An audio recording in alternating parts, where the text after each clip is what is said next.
All right, so on today's episode, we have Mad Dodger, man. Thank you for joining us tonight. We really appreciate it, boss.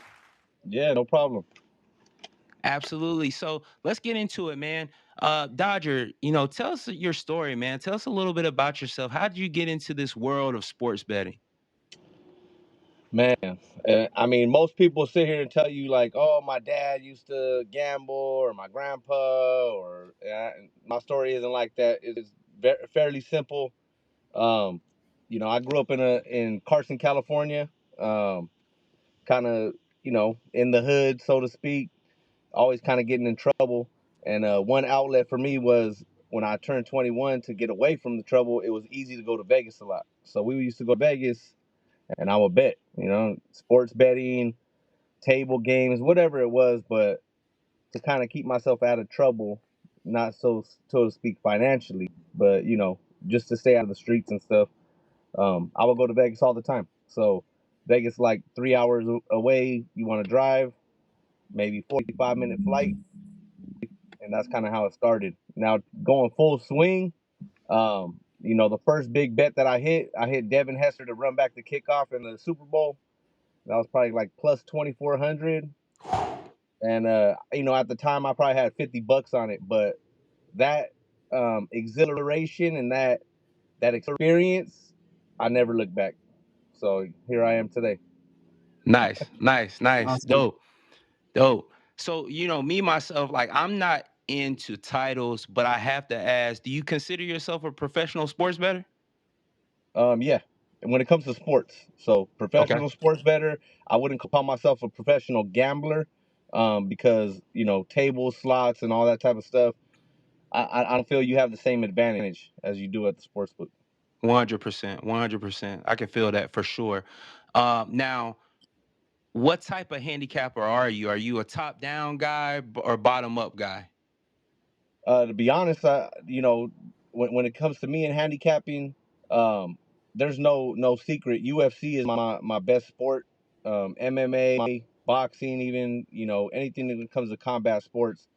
I kind of feel like that's a little easier to pick apart than other sports. However, I'm still well versed in football, NFL, NBA, MLB, and a lot of these people that so to speak or so to claim that they cap sports. You'll start seeing them throwing advertisements out halfway through the season of baseball for football, and that's just because these dudes ain't cutting it. They're just out there for the next buck. If you can't make yourself money, how you expect to make someone else money? Facts. Exactly. Facts. While we're on that topic, let me ask you. So I'm an advocate of using some sort of consultations for, especially if you're like an everyday rec better and you're just kind of learning the game and you're getting into the space, really following someone and learning the game from them. And so, what's your take on like social media in this day and age where everybody's claiming that they're a guru, everybody's claiming that they're a capper, but it's all cap in their capping. Like Oh what's yeah. your view on that? Um, when it comes down to capping on Instagram or TikTok or a lot of these things, um, exposure is going to come to the people making hype videos. Exposure is going to come to the people making reels consistently. You could do that in a way like I drop reels all the time for UFC and for certain sports and plays to give for free. That's just to kind of get that attention grab, because in this business it's so watered down with so many people that unless you're doing something different to keep your face in the media or in the social media spotlight, then out of sight, out of mind. People aren't going to hit you up. People aren't gonna really attract to you. Now, the only way to counter that is win. If you winning, hype videos don't matter, right? All them stupid challenges people doing nowadays don't matter. All it comes down to is when you win, people are gonna hit you up, especially if you've already kind of got a face. For me, it all started maybe 4 years ago, where I kind of blew up a little bit through BR betting. Okay. I'm not throwing no salt at them. They're a beautiful company at the time. They had a real large following, and they used to give people chances on the weekend on Sundays to give a free play.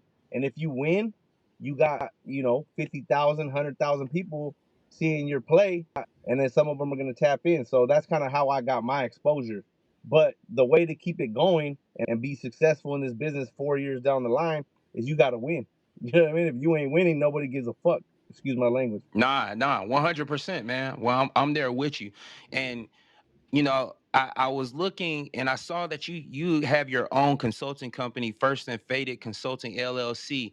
Like, tell Yes, us a sir. little bit about that. Like, what can your clients, where can they see value in joining, your company and getting consultation from you and things like that?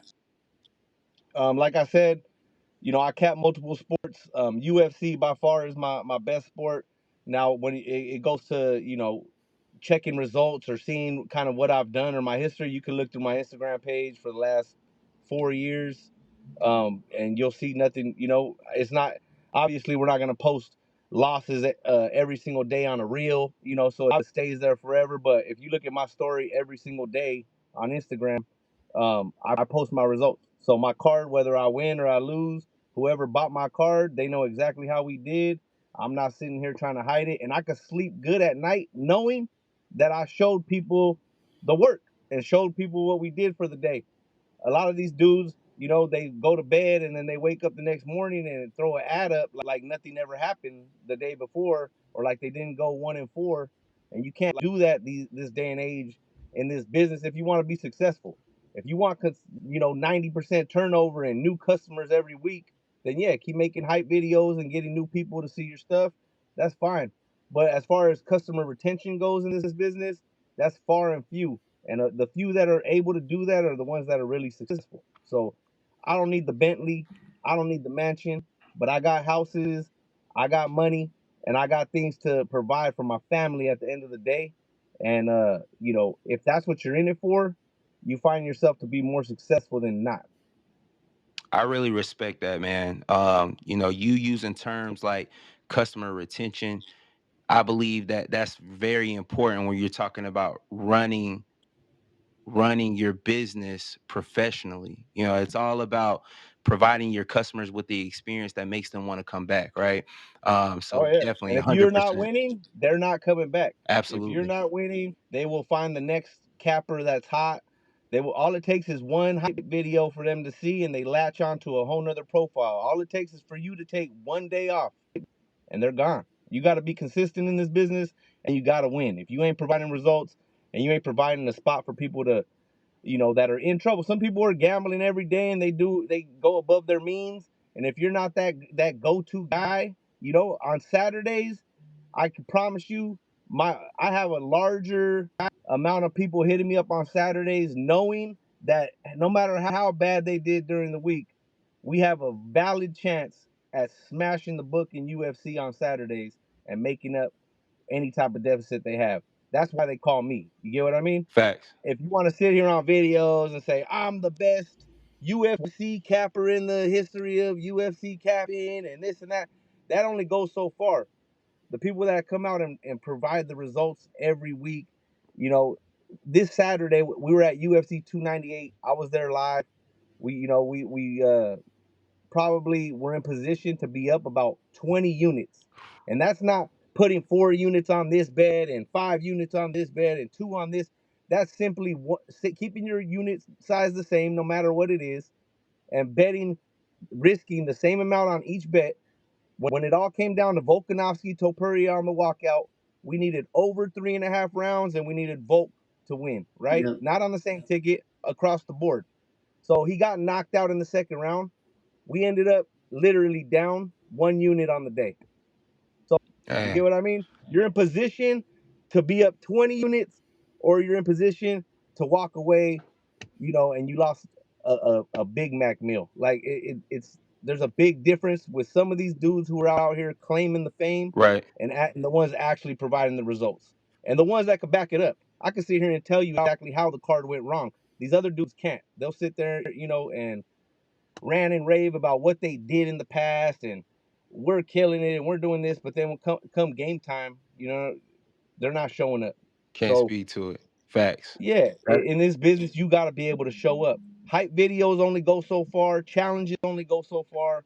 The ones that are consistent and making money in this business are the ones who are transparent, the ones who are real, and the ones who can communicate on the level of the person paying you for the picks. Facts. Some of these dudes got their heads so far up their ass, they don't want to answer your questions. They don't want to talk to you.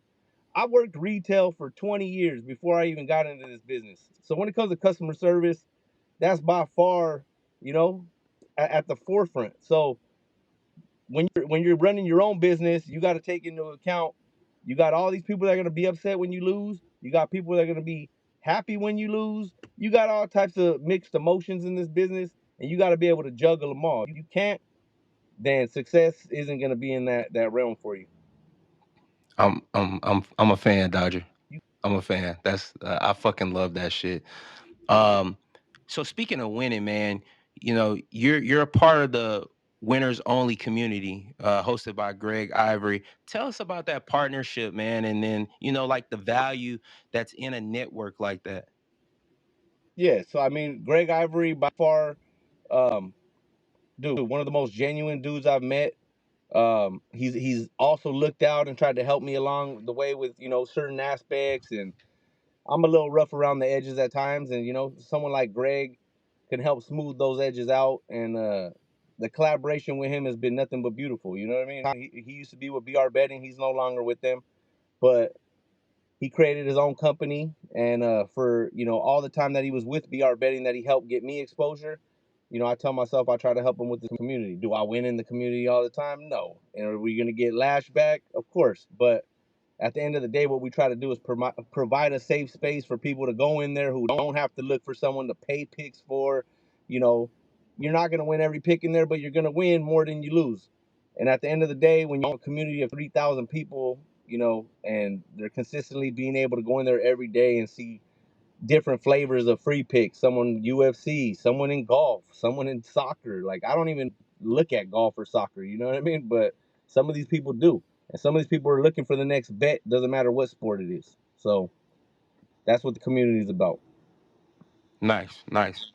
Awesome, man. And shifting gears, talking about the UFC, I love that you're a huge UFC guy. And just as an aside, I see that we both follow Nate Diaz on Instagram, and in his bio, it just says, "Be real." You're one of the realest motherfuckers I've met so far in this space. Just how you're sitting there spitting, talking about doing it for your family, doing it for all the right reasons. That's awesome, bro. Keep Yeah, it up. and dude, I got friends in the UFC. Anthony Hernandez just fought on Saturday. That's why we were there in attendance. I got Max Griffin. All the relationships that I have with UFC fighters don't come because I'm a fucking sports cabbie. It's because I'm a real motherfucker at the end of the day, and I'm a real friend. So you know, all these things when it comes into this business, there's friends and there's just acquaintances. So you Yep. you got to pick it, pick and choose in this business, kind of who you deal with and who you hold at a certain level. So if someone came to you, they're like a complete beginner, a casual, right? They asked you, if I wanted to start betting on the UFC, how would I start? What's the foundational things I need to know? The first foundational thing you need to know is that there will never be two fights on at the same time. So unlike all these other sports where you got two football games or five football games on Sundays on at 10 a.m. slot, during the 4 p.m. slot for NBA, you got four games tipping off. In UFC, you never have to worry about two fights at the same time. You always take it one at a time. So when it comes to bankroll management, it's completely different ball game than any other sport because you're literally going one fight by one fight with your bankroll versus putting all your bankroll out there because four games start at the same time. You get what I mean? Exactly. Yeah. If that makes sense. So for the average bettor, they look at my UFC card, it has 12 straight bets and four parlays, and they're like, oh my God, where do I start? Hey, start at fight number one. That's where we're starting. You put your first risk amount on the first fight. You lock in whatever parlays we got to lock in. You know what I mean? Before the first leg of the parlay starts, and we ride one at a time. And that's how you bet UFC. So unlike baseball or any these sports, you got 15 games in a day. You don't have to worry about that with UFC when they're going one at a time, fight by fight. And the next one don't start until the first one finishes. That's some true wisdom right there. I was at O'Malley versus Sterling in Boston, and I could hear the guys behind me going fight by fight. They were drinking, getting a little yellow with their buddies. So every fight, they're like, "Yeah, bro, I'm gonna bet on this. I'm gonna bet on this. I don't know anything Yep. about this fight, but I'm gonna bet this crazy prop, right? So that can really add up over time if you're not managing your bankroll properly. Now, next question, right? When it comes to different weight classes, how would you handicap them? Like say bantamweight versus featherweight versus lightweight, all the way up to heavyweight. I don't worry necessarily about weight classes. I just worry about the opponents that are facing each other and their previous history. So, you got fighters that jump weight classes now, and if that's in a big fight, you take that into consideration. But as far as like me saying, "Oh, I'd rather cap bantamweights versus like to me that doesn't matter. I cap any UFC fight, whether it's from the road to UFC to Contender Series to a UFC fight night to a pay-per-view. There's excellent value on the Contender Series every season. I can't wait for that to come back. We had some huge underdogs win last year, so if you were in there in the trenches doing the research, you were able to get some big money there. And kind of building Oh off yeah. that point, I've heard some people say that handicapping men's fights versus women's fights can be a bit different. Do you have any thoughts on that? No, girls tend to go a little, like end in more of a decision based ending, more often than not.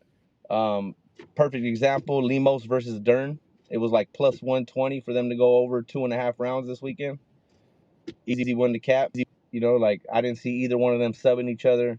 I really didn't see a knockout, even though Dern almost got stopped in the second round. But when it comes to girls, some of them fight with more heart than the guys. You get what I mean? So you can expect different things depending on what girl or what person is fighting. And just building off that, talking about narratives, fighting with heart. I was on Volkanovski myself, actually, right? We were both in the same boat there. And I saw Topuria talking all that trash on Instagram, updating his bio, and I'm like, man, that's going to catch up to him. You can't be doing that. So when it comes to capping those narratives, those outside the fight things, like, guys going back and forth at the press conference, who's going to be in whose corner, how much weight do you assign to that? Minimal. I mean, the whole I didn't like that Volkanovski came out in the old man get up. Like that wasn't gonna help him. You get knocked out, it looks bad. You don't get knocked out, it still kind of looks stupid. Um, I mean, we just took the loss. You get what I mean? Like I Mhm. had Volk, I had over 3.5. But at the end of the day, I could sleep good at the end of the night knowing that I didn't put anybody in dire position to lose their entire bankroll. Like we were set up for victory and we didn't get it. He was cruising. He won the first round across all three judges' scorecards. He was winning in the second round and he got caught. He went limp. Like I seen it live. It was a little flurry and then his body just dropped and I knew, he was done. But it wasn't like Topuria was beating his ass leading up to it. He got caught. It was simple, and at the end of the day, if you're transparent with your people and they understand the strategies behind the betting, you can sleep good at the end of the night. I don't have to go into hiding. Like all these dudes, oh they go into hiding the rest of the night, then the next morning they post, oh bad night, Volkanovski, blah blah blah. Like, dude, we don't need to do that. Exactly. That was some excellent wisdom you just shared with the UFC, talking about your bankroll management, how you cap the fights. I think anybody who's looking to bet on the UFC, especially as we get into the summer, where it's baseball and UFC are the two huge sports people are betting on, I think that's an excellent thing to go back and watch that. So that's some great, great wisdom you shared there. Shifting gears a little bit, we got March Madness coming up in a few weeks. That's going to be the biggest sports story in America for the time it runs. I see you post a little bit of college basketball, and you talked about how you're able to handicap the different sports, right? Even though you're the best at UFC, you're not necessarily hamstrung to one particular sport. You're flexible. Do you have any reads on March Yeah. Madness you want to share with the people? Any tournament predictions? Uh, I mean, as far as tournament predictions go, you're not gonna really get the best feel until the conference tourneys start in about 2 weeks. So when the conference tourneys start, you can kind of gauge what teams are showing up late in the season and what teams aren't. One team that I would keep my eye on. Not saying they will go far in the tournament, but as far as money wise to make you some money, right now UCLA they've been winning as underdogs often. Um, so I would just keep my eye on them. I always do because that's my team. Long Beach State is another local team that I like to keep my eye on. They like to win as underdogs a lot as well. So going into the conference tourneys against Fullerton and other home schools, Irvine and so forth around here, Long Beach State will probably be slight favorites or underdogs in some spots and be able to make some people some cash. The big games that are coming on at 6 p.m. for the whole world on national television, I don't like picking those games. I don't like watching Kansas versus, you know, Ohio State or Ohio State and Michigan. And I don't like those games simply because that's probably where the most fuckery Yep. comes in when it comes to college basketball. So you got to look for low market schools that are doing good things. That's the way I kind of do it. And then there's a lot of them out here in California. You got Fullerton, you got Long Beach, Northridge can do some work. So there's a lot Northridge is of solid. yeah. Northridge is definitely solid. Is there a particular side of the ball that kind of like when you're handicapping these games, you're gathering your lean or your edge? Is there a particular side of the ball that influences your handicap in this stage of the season, offensively, defensively? Yeah, because most teams have already played each other once, so you can easily look. And most of the teams that have been playing in this last month have already played each other. You could just look at the last time they played, which is relatively recent, and most of them played opposite. So they play at one house, and then the next game will be at another house. Some of these teams go in as a road team and dominate, and they win by 13, 14, and then they turn around and they're still only 3-point favorites at home. You got to keep your eye on things like that. So on the second time around, they're switching destinations, but they were successful on the road. Most chances are they're going to be successful at Um, home. If it's vice versa and they were successful at home and now they're going on the road, I tend to look away. I wouldn't even try to cap that game. that's real. That's real. Dude, every day there's 40 college basketball games.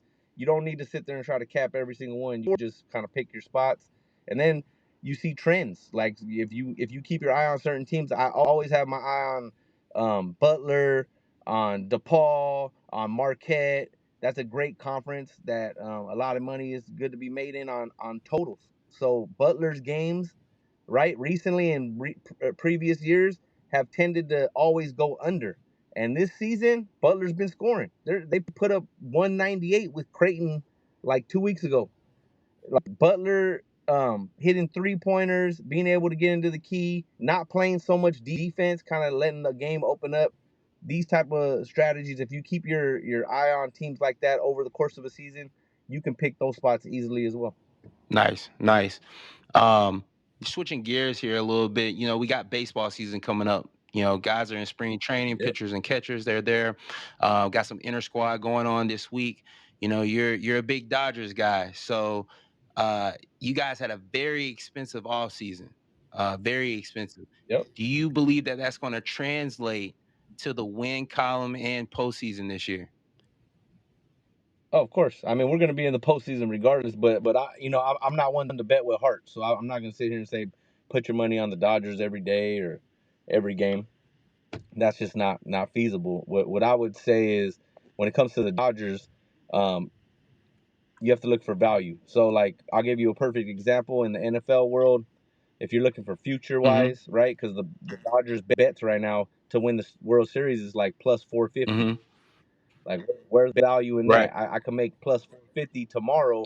Why the hell would I want to wait 218 days of a baseball season? You get what I mean? Facts. So when it comes to the Dodgers, if you're looking at value, you're gonna have to wait till the season starts. You're gonna have to wait till the season starts, see if these dudes mesh, let them lose a couple games. You know what I mean? Let the media get involved, and then the line will creep up. So instead of them being 450, at some point I can see them during the season probably being like Six. six Yeah. fifty, 750. And if shit's not meshing, it could go even higher. And that's when you pick your spots and pick the value. That's exactly what we did on the Chiefs. We had the Chiefs at the beginning of the season plus 450. Then they went to 650, then the 7. And then when they started losing late in the season, they went to a plus 1,000. And then we doubled back right before the playoffs at plus 700 again. And the Chiefs were in the tournament, and the Chiefs got it done. All you can ask for is a team to be in the tournament and put you in position to possibly be able to win. And that's what the Dodgers are very good at, is getting to the postseason and being in that tournament. It's just a matter of translating to the final run. And they did it in 2020, but they should have done it a lot more times in the last 6 years than one. Yeah, yeah. Now, with baseball is one of those volatile sports, right? So, for you specifically, is there a threshold? Is there a number as far as a game wise going into the season that you like them to play before you start putting your money down on them? Like, are you like 10 games in before you really start dialing it in, or Nah, you full fledged going in right away? I don't. To be honest, the Dodgers they're not on my card too often. So when they are on my card, Generally it's just speaking, a in regular any team, spot. generally speaking, Oh yeah, I mean, throughout the course of a baseball season, people don't have to understand it's a right? marathon. It's not a sprint. It's two. I just said 218 days of being able to be successful. You know what I mean? Last baseball season, over the course of 218 days, we were up 47 units on the season. And that's starting the season. In the first month of the season, we were down 19 units. And that has part to play with the fact that they had, the time clock Pitch with the clock, yep. pitching. Yeah, then you got the batters, sitting right there getting rang up for no reason. Like all that emotion between players and umpires, that all comes into play. So early in the season, over unders were getting screwed late in the game because there's a runner on second and extra innings. Just a bunch of stuff was, going bad. But if you're able to dial it in, you're able to see what's successful and then pick underdog spots, because in baseball, you're never going to be successful trying to pick favorites every day. So you got to have a lot of underdogs. They win every single day. 15 games, 12 games every day, you're going to have at least three, four underdogs opportunities almost every day. So it's just a matter of what teams to keep your eye on, what teams to be successful in. Absolutely. You're a Cali guy, so the A's. Right now, I think they got their total roughly around 57 and a half games this year, wins. What's your thoughts on that? You think they can reach that number with everything going on with the organization? I mean, any baseball team in Major League Baseball should be able to win that many games. I don't care if you're in the middle of moving, if you got the media, on your head, you should be able to win that many games. I mean, that's kind of like putting the Jets total at what, 6.5 or whatever it was last year. Yeah, I think and I'm not too sure on the statistics, but I think it's close to, you can expect the worst team to be around like 40%. So, you know, you get a 40% Yeah. chance to win. Yeah, I mean, I like those chances. I definitely agree with you. I mean, I couldn't even tell you what moves the A's have made. I can't tell you.